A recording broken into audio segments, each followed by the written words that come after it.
On Wednesday, Logan Evans was crushed on all of his pitches across the board as Cam Schlittler made his major league debut against the Seattle Mariners. The Mariners out-homered the Yankees 4-2 and still lost. Welcome to the Dom Skeen channel, your one-stop shop for the Mariners storylines on Seattle's minds. And the Mariners out-homered the Yankees 4-2 and lose as tons of offense happens in the rain today once again. This time it was a little bit more even as the Mariners score 6 runs to the Yankees 9, are out hit 13-7, and the expected batting average discrepancy for this one over 200 points. You could find batting averages in both lineups that are around the difference of the expected batting average in this game, because the Yankees 354 xBA to the Mariners 136. Absolutely no question who deserved to win this game from an offensive standpoint. The Yankees were out-homered by the Mariners 4-2, but rack up 13 hits, 9 runs by playing small ball, and Logan Evans sees his main weaknesses all get kind of just exposed in this one. The reason I say kind of is because he's had such low average exit velocities in all of these starts where he's kept that ERA so low in the season. And it's still in pretty good shape because he built himself such a big buffer of quality starts, to keep that ERA low, when he has a blow-up start like this. But on 90 pitches, just 5 swinging strikes, 3 of them coming on 26 cutters, 2 of them on just 5 four-seam fastballs that he throws in this one, and then none on 22 sweepers, 17 changeups, 12 sinkers, 8 curveballs. That's 4 pitches that he throws a combined 62% of the 64 times. 4 pitches he throws a combined 64 times that don't get any whiffs. You can't win as a pitcher, you can't win these individual battles with such a low whiff percentage, especially going up against this Yankees lineup. One of the best in the American League, right up there with the Tigers. And you look at the Yankees lineup, everybody collecting a bunch of hits. Jason Dominguez going 3 for 4 in this one, hitting a double. Jazz Chisholm with the double dong. Other than that, everything was small ball for them.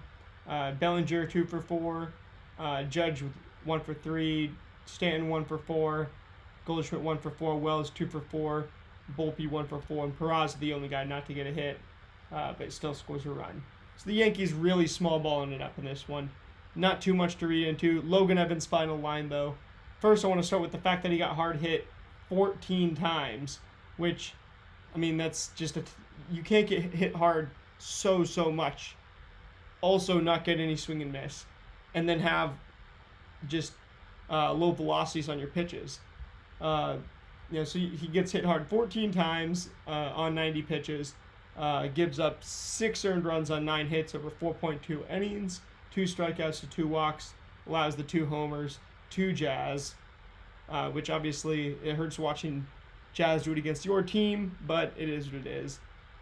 He's a great player, and when he gets hot and when he's feeling himself, and especially when you've got a pitcher out on the mound who looks as uncomfortable as Logan Evans did.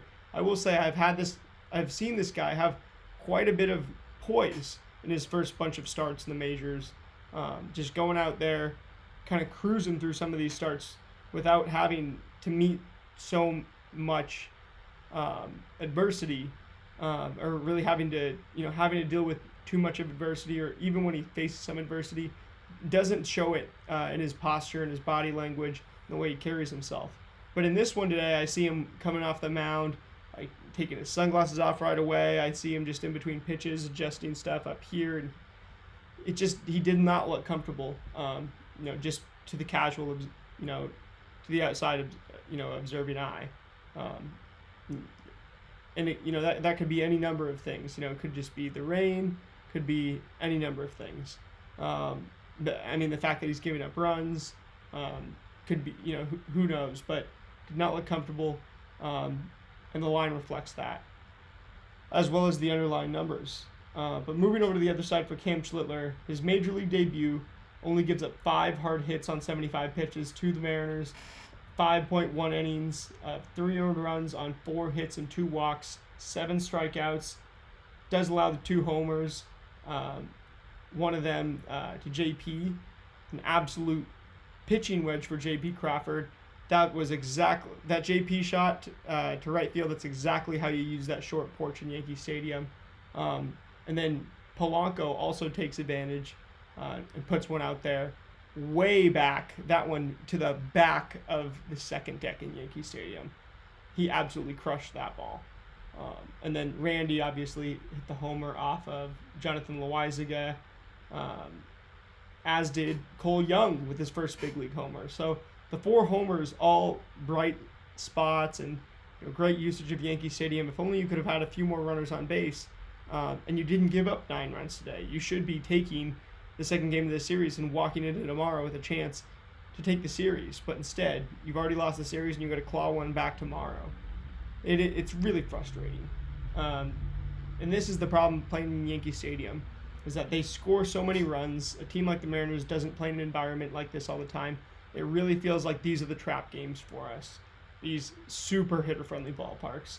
Yankee Stadium, Fenway, Wrigley. We've had some bad luck, not just bad luck, but we've just played poorly at those ballparks over the past decade or so. And I think that's kind of the story here. We out home the Yankees 4-2. We lose. But Cam Schlittler, does a pretty good job of holding the Mariners for a while, other than the 2 homers and the 7 strikeouts. He does get some swing and miss stuff. So in terms of fantasy baseball, stuff like that, he is going to be a guy that I want to watch out for. 10 swinging strikes on 75 pitches, goes out there and throws a ton of fastballs at the Mariners. Not the best approach, but it's your major league debut. You got to go with your guns. And for him, the guns a-blazing is the 4-seam fastball, which he threw right at 100 on the dot for his max, averaging 97.9. Really, I think he's going to end up being a mid-90s guy.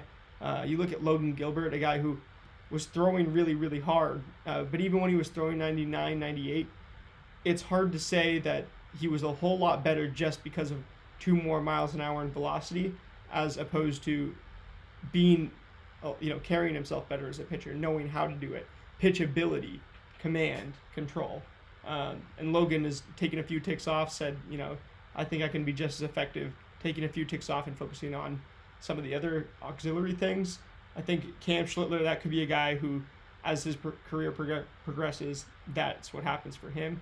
But he has 5 whiffs on 44-seam fastballs, so 5 swinging strikes, racking them up on the 4-seam fastball, and then he racked up some whiffs on the slider, 4 on 21 of those. So, just with those 2 pitches, you can for sure be a reliever in the MLB.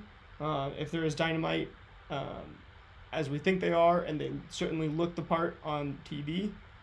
However, there's a curveball that he threw 7 of, didn't get anything.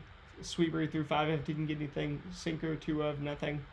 I'm not sure that he is going to be a long-term starter unless he can find, and I would call it a tertiary pitch, because really it's like there's the primary and then there's the secondaries, but you really need a primary and then you need a secondary, just like you need your meat, you need your potatoes, the main side, but then you need something else. It's like, I'm just not sure that Cam Schlittler can get by unless either the curveball, the sweeper, or the sinker emerge as a true third option. And if he can throw 3 pitches at least 15% of the time, I'd be a lot more confident than having, the 7, 5, and 2. Just combine all those, find one that you're confident in using 15% of the time, and then you go 40 and 21 with the others, pretty much. Or you fill up the other 85%, basically not 60-20, more like 50-25, 50-25-15, and maybe you have the sweeper or the sinker or the curveball. So you throw those other ones 2 or 3 times a game. But I'd rather see 3 real pitches for Cam Schlittler than just the 2 that we see right now. But that could change in just one start. So opinions on Cam Schlittler are start to start right now. They're not solidified at all.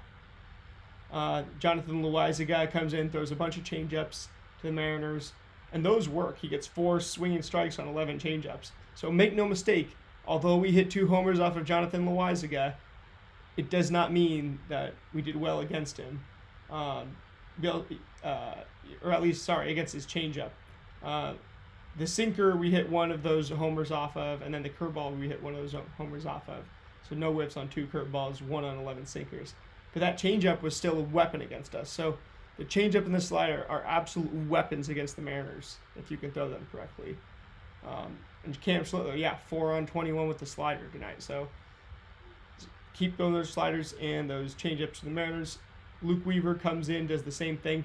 5 swinging strikes on 9 changeups. This is actually becoming a big problem. I don't want to just react for no reason, but this is becoming a big problem. 5 swinging strikes on 9 changeups.